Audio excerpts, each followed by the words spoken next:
Bonjour à toutes et à tous, nous sommes le jeudi 11 avril 2013. Wall Street a clôturé de façon positive après des données économiques américaines qui ont montré des signes de rétablissement.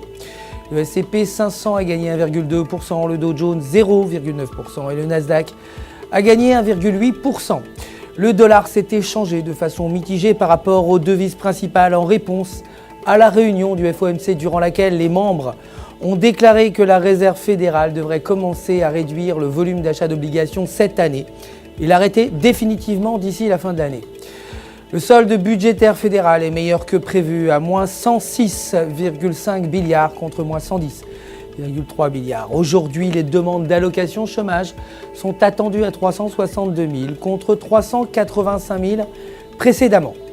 Le prix de l'or a chuté de plus de 2%, clôturant à 1558 $ l'once. Le pétrole brut a gagné 0,38%, terminant à 94,53 $ le baril en réponse à une plus grande baisse que prévue des stocks de pétrole brut selon l'agence d'information sur l'énergie.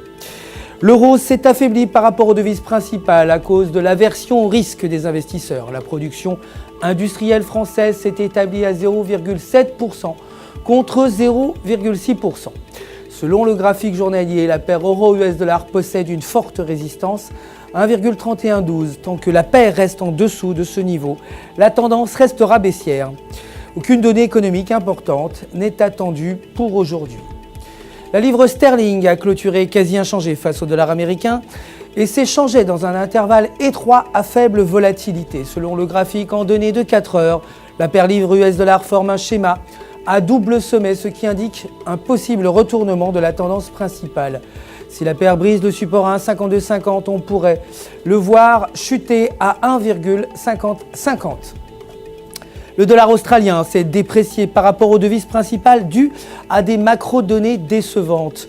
Le taux de chômage s'est établi à 5,6% contre 5,4%. La paire dollar australien-dollar américain aura du mal à briser la résistance à 1,0550 et selon le RSI d'une heure, la paire a atteint les conditions de surachat, ce qui pourrait amener à un retracement.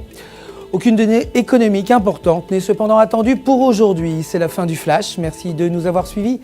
Mais restez avec nous sur www.ufxmarkets.com/fr pour tous vos besoins de trading. Notre conseiller personnel répondra à toutes vos questions et le centre d'assistance au trading du FX Markets se joint à moi pour vous souhaiter une excellente journée de trading.